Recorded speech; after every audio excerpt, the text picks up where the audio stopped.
用老建筑改造一下，成为一个新的商业街区。这样上海也很多，任何一个街坊的旧城改造，它都会破坏你原有的城市机理。如何再来推进它，这是个巨大的疑问。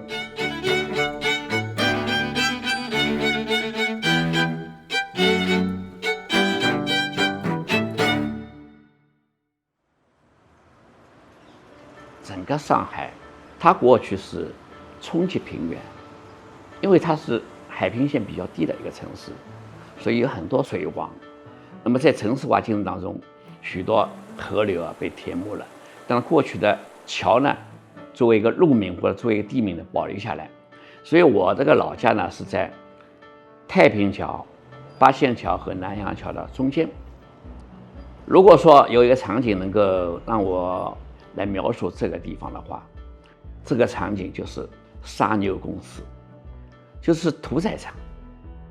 在过去旧上海的时候，所有的肉都是从乡下用船过了黄浦江运到市区里来的。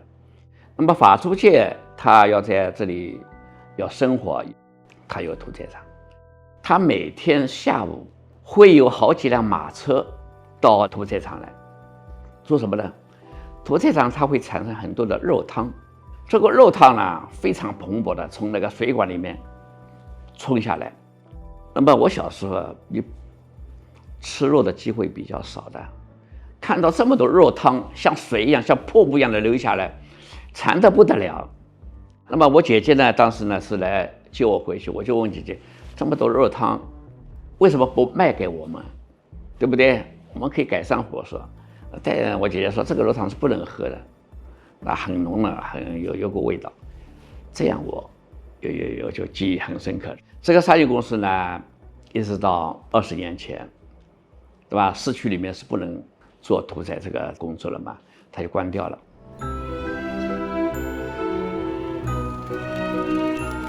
这几条街区，老百姓要日常生活用的东西，这里都能买到，有米店。有粮店嘛，还有煤球店啊，我们这里都是用煤球的，还有比如说裁缝铺、做鞋子的地方，还有小酒馆，甚至棺材店都有。从出生到死亡，这里全给你配套配好了。发生变化呢，是在90年代初，这里慢慢的聚集了许多古玩店，但是呢。发展了后来呢，这个古玩店它的生存也发生了困难，所以呢，我觉得啊，这个政府看中这块地要搞的房地产开发，是吧？然后再把那个东台路古玩市场给它取消，你一部分的老板你分流到其他的古玩城去，我觉得也是可以的。我记得我老家开始动迁的时候，大家要征求意见的话，1天之内就是这个签约率达到98%。也就是98%的人希望他马上我们搬走，住新房去，所以老百姓的愿望很大的，希望旧城改造。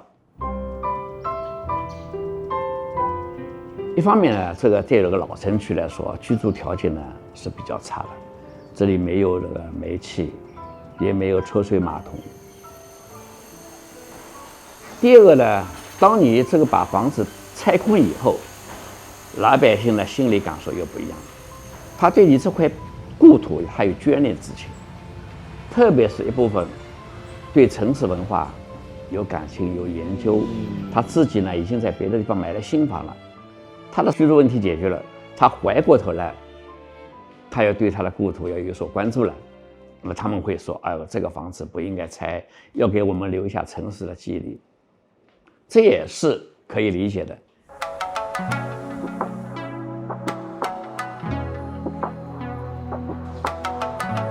你看这里呢是一个很狭窄的一个弄堂啊，这里靠外面呢就是马路了，这里面呢是一个居民区。那么两幢房子你看等于是勾心斗角，阳台和阳台之间几乎好像没有什么缝隙。如果说你在阳台上，那另外一家人家也在阳台上，基本上就是还蛮尴尬的，是吧？哎，非常。但这个东西呢，就是历史的原貌，就这样。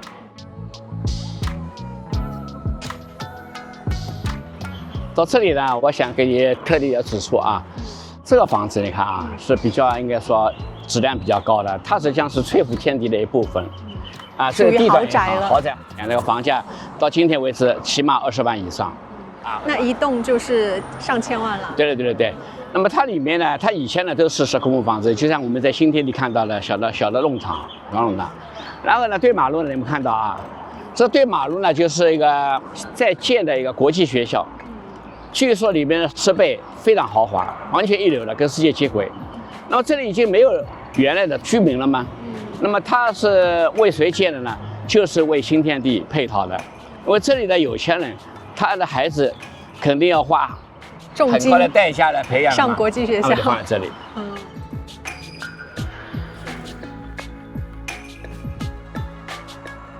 你看，这是新的，这是老的，老的在这里。你看，这个石库门，这个东西老的。所谓石库门就是这个东西啊。鼓起来了，这种把那个门鼓住，就是个石库门。这个新建的，对吧？这个呢，灯肯定是新建的了，窗台也是新建的了，是吧？那么这个房子呢，一栋如果说要出售的话，那就不是1个亿了。大概是多少？那这，我没法想象了。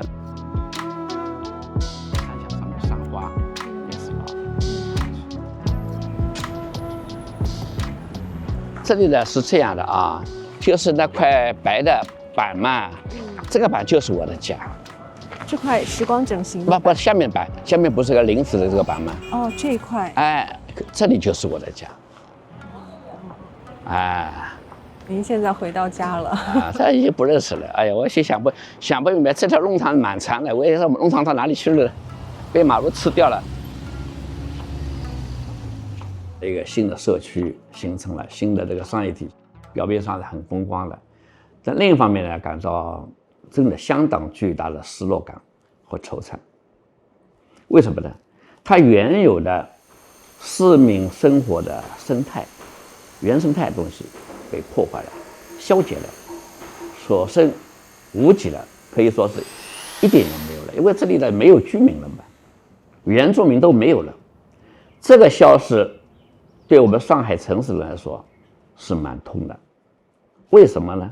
本来是住在一条弄堂里面的几百户人家，忽然之间分散到各个郊区。